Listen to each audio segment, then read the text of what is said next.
concerned about how people get there. They're just concerned about what's in the background. Hey, where's those woolly weeders? They don't eat the weeds. I got you. We need some You go over there. biological control here. Yeah. Good morning, Damon. Good morning, David.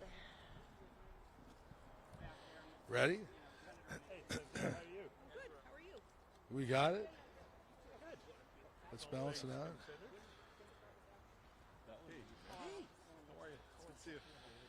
Well, good morning, everybody.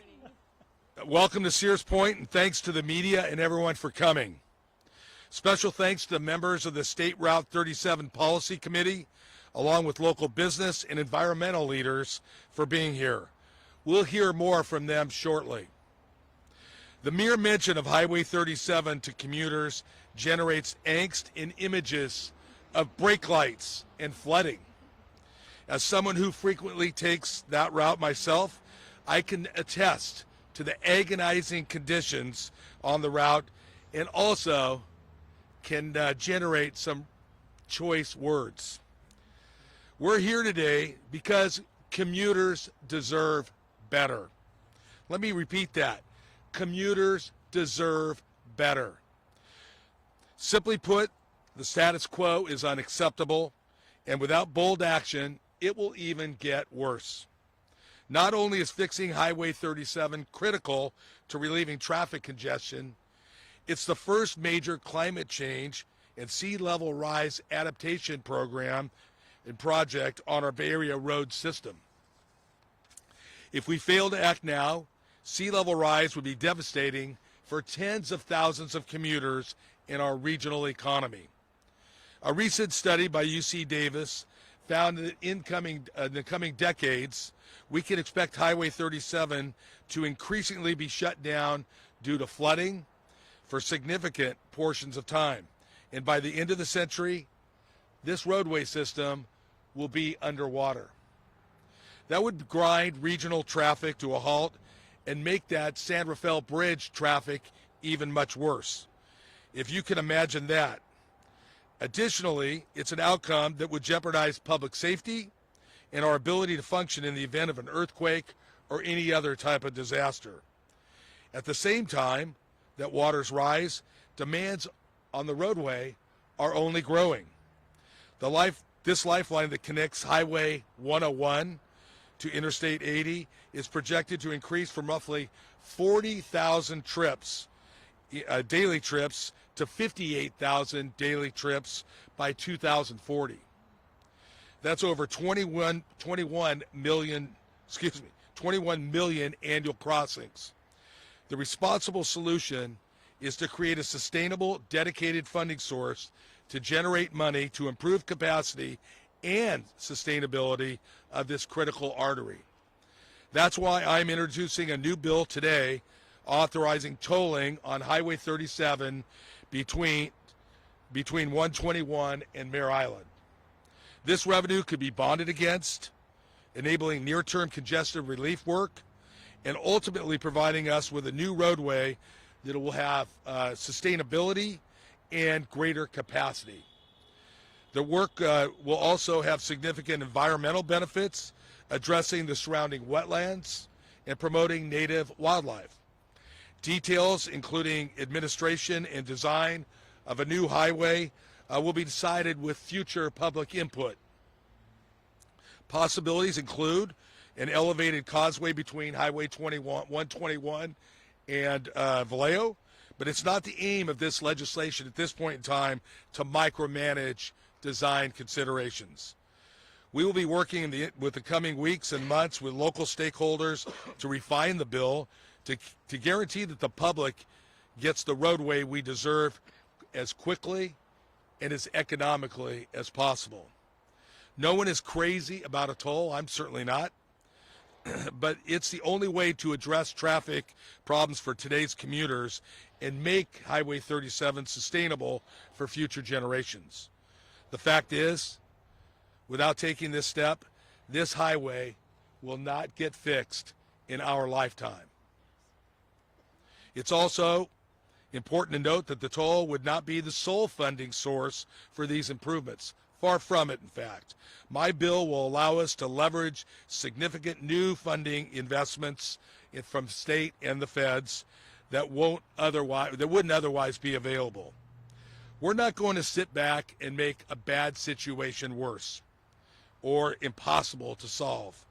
We're here to work thoughtfully and collaboratively to improve traffic flow in this corridor.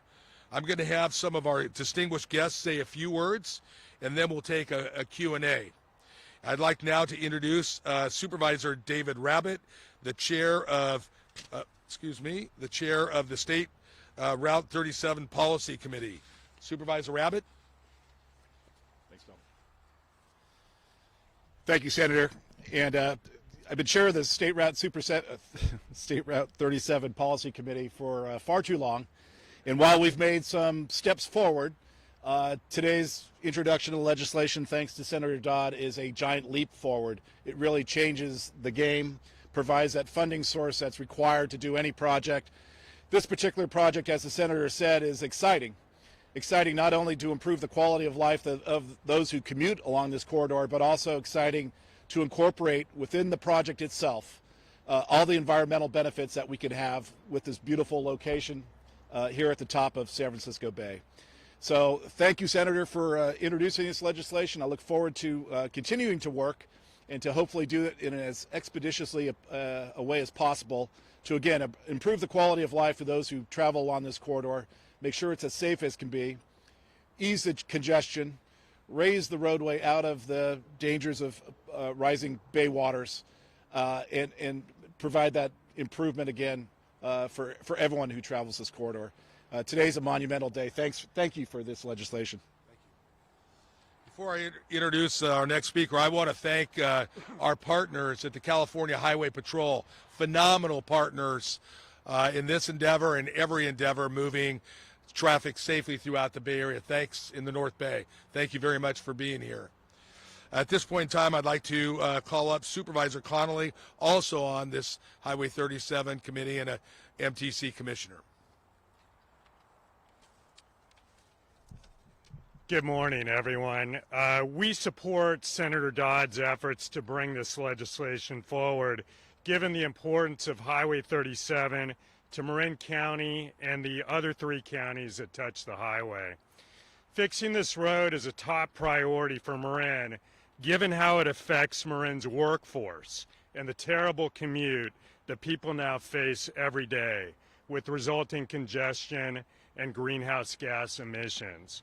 The segment of the road in Marin is prone to major flooding, and we've seen complete closures of key segments of the road in recent years. Those risks are only increasing with sea level rise. The 4 counties have been working closely together along with our legislative delegation to craft solutions, including long-term financing. Thank you to another important partner, Caltrans, for its work to date on the Marin segment, known as Segment A, including emergency road repairs and now conducting environmental review. We thank Senator Dodd. This legislation is a good first step.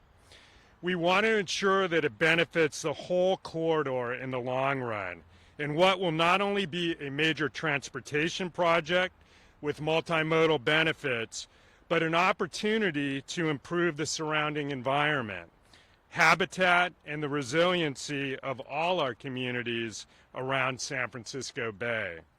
We look forward to continuing to work together as the legislation and ultimate projects move forward for the benefit of North Bay residents, employees, and visitors. Again, thank you. Thank you very much. I'll just introduce, each time I come up here, I'm going to introduce somebody new. But I'd also like to thank our partner, the Metropolitan Transportation Commission. Andy Vermeer is here today. Really look forward to working with you on this, Andy. Thank you for being here. At this point in time, I'm going to call up Mayor Sampayan from the city of Vallejo, one of our great partners in this endeavor. Mayor? Good morning. This is an absolutely phenomenal event for all of our counties that are involved. I really want to thank Senator Dodd for his vision, his leadership in introducing a bill that it's going to help free this up. For some of you that came out here this morning, that came early, you saw that coming from Highway 80 across 37 is absolutely a nightmare. What does it do when we cannot build on this without legislation that's going to assist us in funding until 2088? That's the tentative date for building if we had absolutely no funding, 2088. All of us will be gone, but the traffic will be worse. So it's this kind of legislation, it's this kind of forward thinking, it's this kind of vision that will help with this congestion, taking away what we see on a day-to-day basis here. So again, I wanted to thank Senator Dodd and his team for putting this together. I also want to thank the STA for what you're doing, the Solano Transportation Agency, MTC, and all those that have a vision of improving this traffic situation that we have that moves east to west, west to east. Thank you very much. You know, another partner that we have in this is the business community, and obviously a lot of commuters going through this area, you know, impact business in terms of their employees getting to work or customers getting to and from places.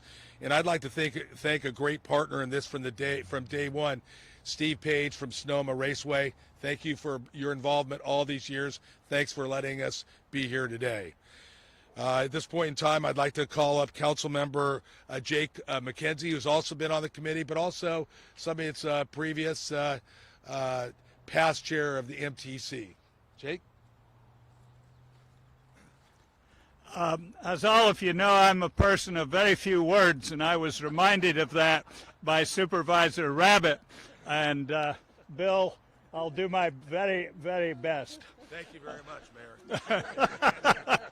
I just got an instant promotion. Behind me was a toll road. Be mindful of the fact that in the 20s and the 30s, this was first built as a toll road. I forgot to bring my magnificent toll ticket for 35 cents. You can be assured that the toll will be greater than 35 cents. But it's the leadership of my mentor, Bill Dodd, who introduced me and figuratively held my hand when I was a newbie on the Metropolitan Transportation Commission. And Bill, thank you for introducing this legislation. This is a North Bay County priority. It is a climate change priority.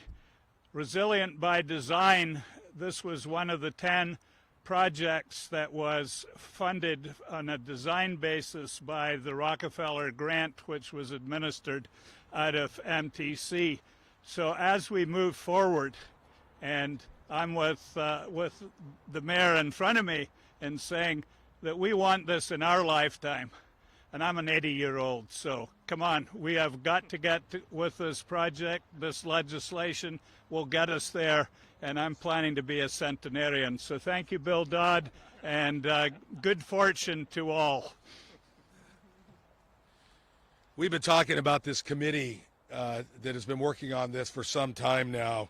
We really don't want to recognize how long that has been, but there's been 4 really important players in that, and that's the executive directors, if you will, of the Congestion Management Agency, Suzanne Smith from SCTA, Kate Miller from NVTA, Darrell Halls from STA, and Ann Richmond from TAM. I want to thank you all for your work over the years and being here today and commitment to working on this moving forward. We have another, it's important once again to have the leaders from all of these counties step forward and talk about their support. And Supervisor Gorin from Sonoma County has been involved in this area. I believe this is her district, and it's very important that she's here today. And at this time, I'm going to introduce Susan Gorin, Supervisor, Sonoma County. Thanks, Bill. I want to thank all of you for attending this morning. I'm going to move this up. Let's see if you can hear. Can you hear me now? It's not a microphone. It's just a recording. Hello, I need to project. Hi, I'm Susan Gore, and I'm chair of the Board of Supervisors for Sonoma County, and I'm a resident of Sonoma Valley. So this is my access point coming from the Bay Area to Sonoma Valley, and for many, many of our visitors, this is their access point to Sonoma Valley as well as Napa Valley. Yes, we have spent quality hours sitting in traffic on Highway 37, but what I want to remind you that Bay Conservation Development Commission forecasted the impact of climate change long ago, and they knew that this route was very fragile and was going to be very expensive to save. They were wanting to abandon it. And all of our voices here behind me and throughout the county said we cannot abandon Highway 37. It has become a critical linkage for goods and services, businesses and employees, residents and visitors, and we cannot abandon it. So thank you to all of my colleagues in the congestion management agencies and the colleagues standing behind me. These 4 counties have been working diligently, patiently, determinedly to move forward on the modeling that we need right here. We also need to recognize that Regional Measure 3 provided a little funding to start the intersection improvements standing behind me here, as well as flooding issues and transit improvements. Can we just get those voter-approved funding to work? But also Bay Restoration Authority, I serve on that board. We are funding wetlands creation along San Pablo Bay. You'll hear from Sonoma Land Trust about the great work that they've been doing. And it is all on board. This is a collaborative process. Environment, transportation, train in the future, and certainly transit and bicycles. This is why we are here today. Thank you, Senator Dodd, for jump-starting this process. Really appreciate your help. Thank you, Supervisor. We talked about business groups being proponents of this and working with us hand in hand. This time it's my great pleasure to introduce Cynthia Murray, Executive Director of the North Bay Leadership Council. Thank you, Senator. Good morning. Highway 37 is a critical component of the economic vitality of the North Bay, and we, the employers of the North Bay, applaud Senator Dodd for introducing this legislation. This will accelerate the improvements to fix Highway 37. The number one issue for employers right now is the ability to hire and retain employees. Without Highway 37, of which thousands and thousands of our employees have to traverse every day, we are going to have some economic issues.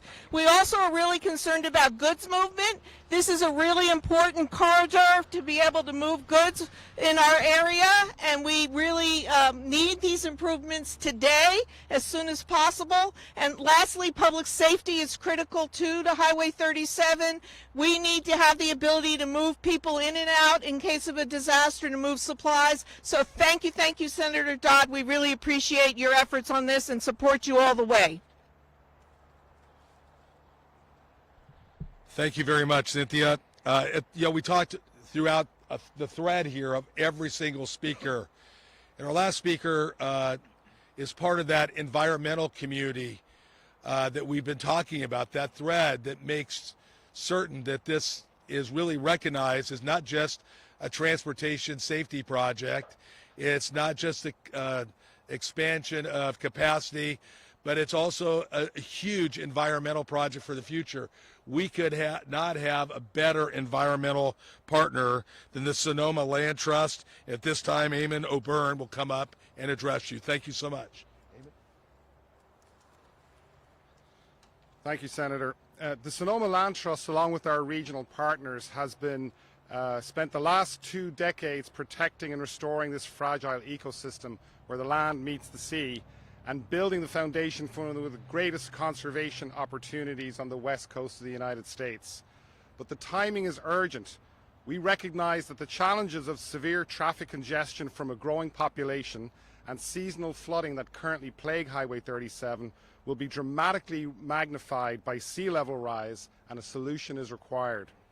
Wetlands provide critical natural infrastructure for preventing and reducing catastrophic damage and flooding that will result from sea level rise combined with increasingly powerful atmospheric rivers storm events. In the last century, we've lost 80,000 acres of wetlands and the vital benefits they provide, such as nursery habitat for fisheries and endangered species, wintering areas for migratory birds, and recreation opportunities for local communities, and often overlooked, flood protection. Beginning in the 1980s, we've protected and restored over 40,000 acres of wetland habitat, which also protects critical infrastructure, including Highway 37, and which represents an investment of $600 million in public and private funds. We know that investing in natural infrastructure achieves huge benefits for both people and nature and provides truly sustainable, cost-effective solutions for the impacts of climate change. The redesign of Highway 37 provides an unprecedented opportunity for the kinds of integrated and innovative project collaboration between transportation and natural resource agencies and land managers that we'll need to achieve in a climate resilient future. We have less than a decade to restore this crucial landscape so it can play its part in making the region a stronghold for nature and protecting essential human infrastructure. Otherwise, rising seas will drown the unrestored landscape and create an uncertain future for both habitat and the highway. We appreciate the far-sighted vision of Senator Dodd and the Highway 37 Policy Committee members for their leadership on this challenge, and we look forward to working together to deliver innovative solutions that can serve as a model for how to tackle climate change in California and beyond. Thank you very much, Senator. Thank you, Eamon. At this point in time, we'll take some questions, if anybody has any. You know, those details have not been defined. I think Council Member McKenzie said it will certainly be substantially more than 35 cents. But the aim of this legislation is more to set up the authority so that stakeholders and the public can work together to try to determine what the best amount would be.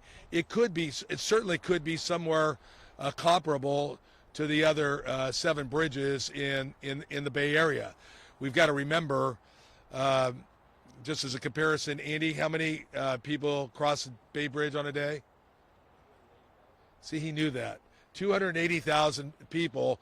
We have 40,000 right now that are coming through this area. So that amount it generates is nowhere near what, let's say, a $5 or $6 toll would generate, on one of the other Bay Area bridges. But that doesn't mean that the importance of this bridge is not equal, because it's a big number of people that are backed up from their families, et cetera. So we'll be having those hearings. We'll be allowing, and hopefully working not in conjunction with just my colleagues in the legislature, but also, MTC and the public as well. Thank you. How much revenue would this bill project to raise? And this toll authority be run through the other Bay Area toll authority, or just create a whole new authority? One of the things we don't need to do in the Bay Area is create another bureaucracy, another overhead. And while this bill, we want to make clear, does not put this into statute, as a leader in the area with my fellow leaders here, I think they agree with me. We got to where we are with 27 transit agencies.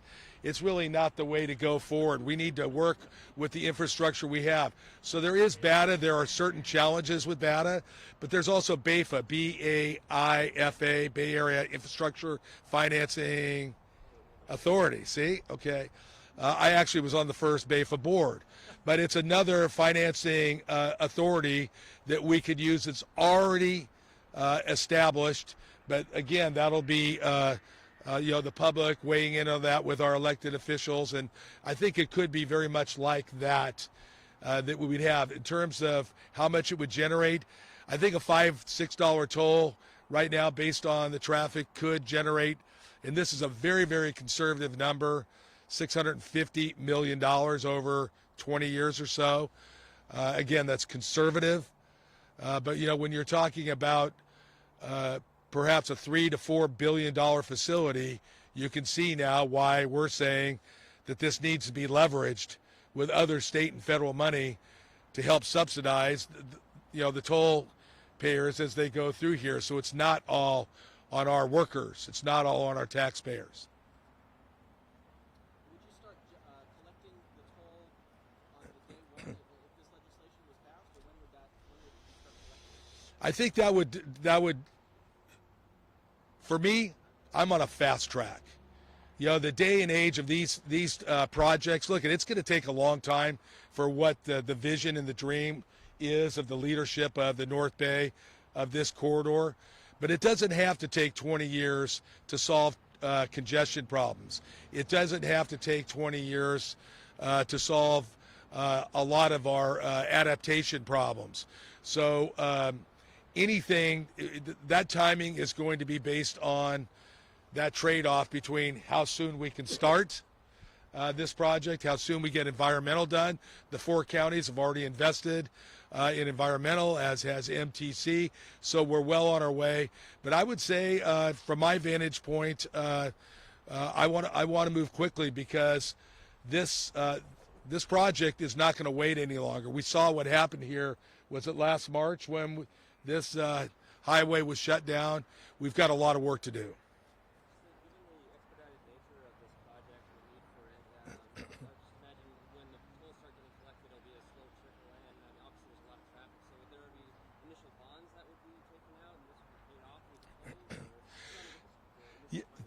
Yes, that has been the pattern, what BATA has done and BAFA's done and other financing authorities, particularly when the interest rates are low. It's really a good advantage for ratepayers, for taxpayers, for the people that are paying the tolls, to be able to bond against them, to have the projects done today, so that that can be paid off over a longer period of time by the tolls.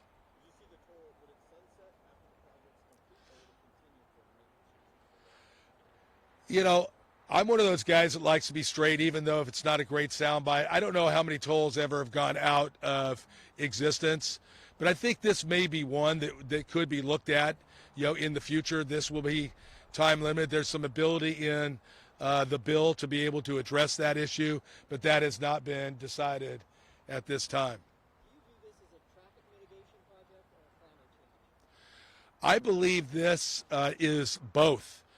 And it is the first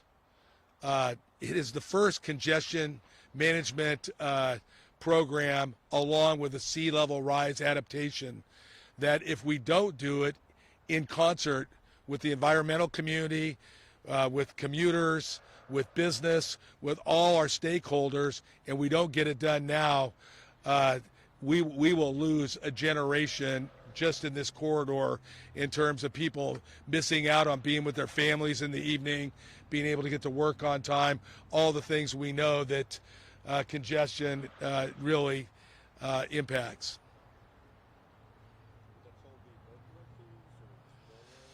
You know, it could be either or. We don't know that either. We have had those discussions, but it wouldn't be, if it went both ways, it would be half the toll. So, I mean, I just don't want to give people the misconception if it's both ways and it's $5, it's going to be 5 in the morning and 5 at night. You could never do something like that. Yeah, I mean, our open lane tolling capacity that we have that's been done by BATA throughout the Bay Area has been proven very, very effective.